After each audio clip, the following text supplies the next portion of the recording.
City boy, city boy.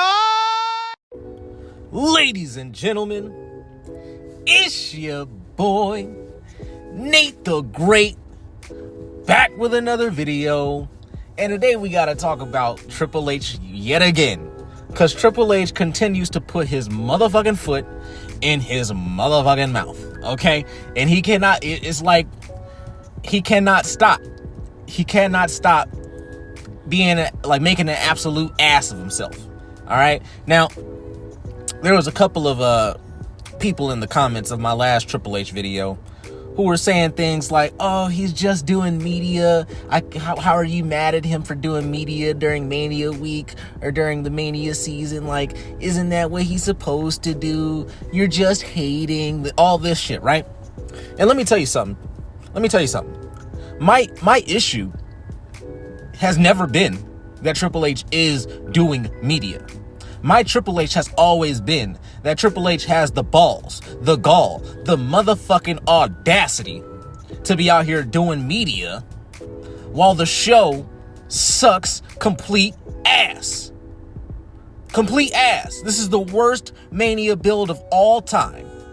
And instead of doing what the fuck he's supposed to be doing, which is making the show entertaining, making the show fun, building up characters, building up storylines, instead of doing that, right? This motherfucker is on every podcast, every show, late night, doing all the shit, right? And he is making an ass of himself at every opportunity that he can. So in the most recent interview that he did, he was doing an interview with Paul Rosen on the WWE channel, Paul Rosenberg. Now, or not Paul Rosenberg, that's Peter Rosenberg. And this motherfucker had the nerve to say, I wish I could tell all the critics that are watching the product to just fuck off. You know, if you're gonna be a fan, watch this as a fan. All right. If I tell you, hey, I like a movie, I want you to go see this movie, and you go watch it as a fan, you're gonna watch it completely different as opposed to if I say go watch this movie and give me a one-page detail on it, you're gonna watch it completely differently. Yeah, Triple H, that's kind of the point. That's kind of the point of a critic channel, right? You're not supposed to watch it with rose-colored goggles on. You're supposed to watch it from what could be the most objective point of view that you have, right? The most non-biased point of view that you have, okay? When I come into my reviews and I do my reviews and I do my rants, I'm not coming at it I'm trying my best not to come at it from a biased standpoint, right? I'm coming at this shit from a standpoint of a stage actor myself, right? I'm a stage actor. I've been in multiple shows, right? I've written short stories. I've written longer form stories, right? Like not complete full on novels, but basically novels, right? I've done a lot of different things.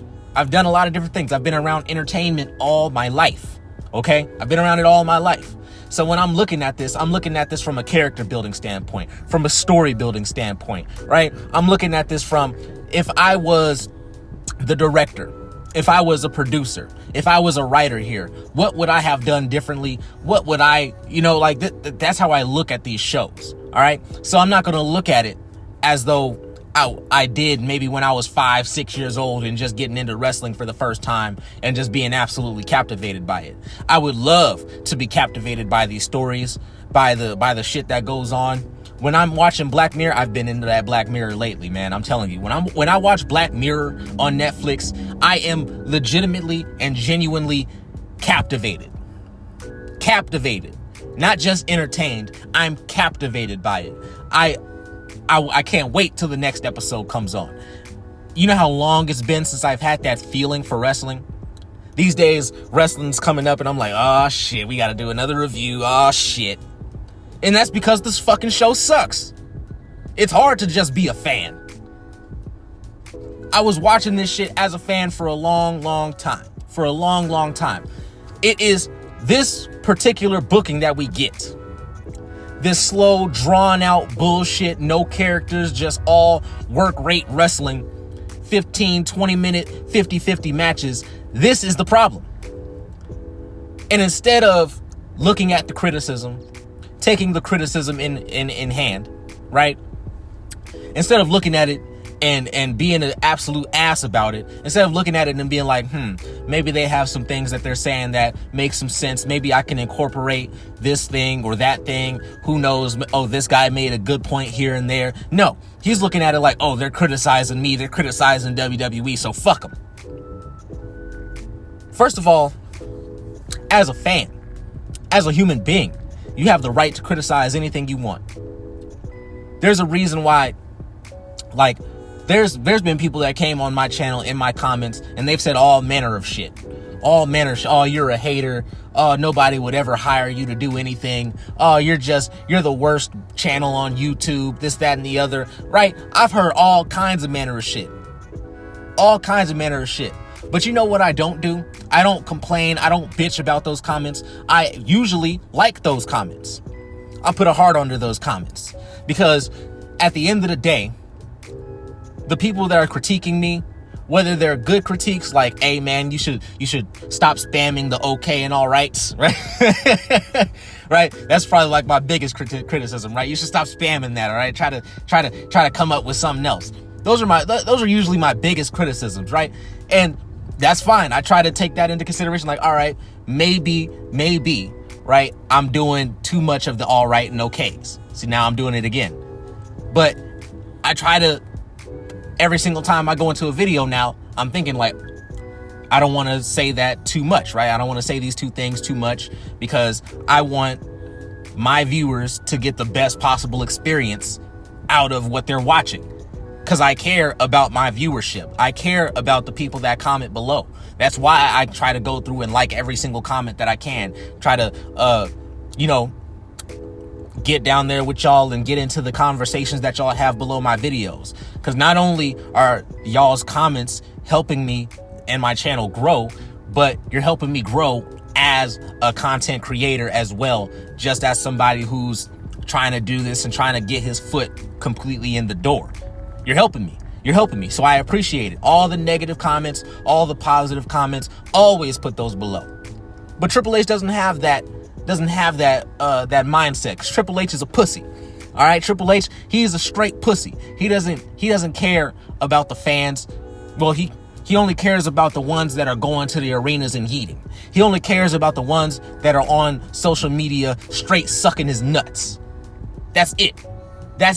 Those are the only fans and people that he actually cares about. Because if we're talking about how many views this past WWE whatever debacle had, right? This main event, this segment, how many views? Oh, this got the most views in WWE history, over 150 million views across all social media platforms. We get to hear that shit on the fucking show. But when it comes to the critiques, when it comes to the criticisms, oh, the internet's not real. Oh, that's just fake. I wish I could just tell those guys to fuck off. When those are the guys that are the ones that are going to make the WWE product the best that it could possibly be. This motherfucker has the nerve to go after the old timers who have podcasts. The old timers who are sharing their stories about what happened back in the day, about all the things that they had to go through in their time. And he's like, oh, well, these guys, they're always complaining and talking about how, we break kayfabe, but they're on there telling their stories about how they're breaking kayfabe. So how does this make sense? Triple H, I don't know if you know this, but if these are old timers, that means that they don't work for the WWE anymore. That means they're on their own doing their own thing. They've carved out a niche in their own way, so that way they can continue to make money. And the way they continue to make money is by talking about WWE, talking about the old territories, talking about the product and how it used to be. And that stuff was in the past. We're current right now. You break the fourth wall every fucking week. Every time there's a motherfucking pay-per-view, we gotta see your bald head ass get behind a fucking microphone for a media scrum and go ahead and tell everybody, oh yeah, so yeah, all this stuff is fake. This is the numbers. This is what we did. The gate was this much. All right, we sold this much merch today. This is how much we did. It was a completely sold out show. I put my all into these storylines, this, that, and the other, because that's what you want to do. You want to have all the hype, all the credit, but you don't want to take any of the criticism. That is some pussy bitch shit to do. It's some pussy bitch shit to do. Triple H continues to put his fucking foot in his mouth, and instead of doing exactly what the fuck he's supposed to be doing, which is being a creative, being the chief content officer, as his title says, he's out here putting his foot in his mouth constantly, shitting on the fans constantly, shitting on the people that care enough about the product to critique it because they want the product to be better. What a raggedy son of a bitch. What a dumb son of a bitch. This motherfucker right here, he's the worst. He's literally the worst. And like I said, I don't have an issue with Triple H doing media necessarily. Right? If the product was good, if we were getting good storylines, great matches, freaking all kinds of character arcs, and this story is connecting with this story, that story is connecting with that story, the show actually feels like I'm watching television as opposed to a bootlegged fucking UFC pay-per-view, a UFC fight night, bunch of backstage interviews and shit. If it actually felt good, if it actually was a good product, then you wouldn't get all this criticism, right? We wouldn't have any issues with you doing media. I would still complain that you're not giving those opportunities to your superstars. I definitely would, because your superstars are the ones that actually carry the show. The talent are the ones that are out there breaking their backs, putting their lives on the line in these fucking 15, 20 minute 50-50 bullshit fests. Jumping out of the ring, JD McDonough cracking his goddamn dome piece on the announce table. Excuse me, Heavenly Father. These are the ones that they're the ones that are actually out there putting their lives on the line so that way they can entertain the people.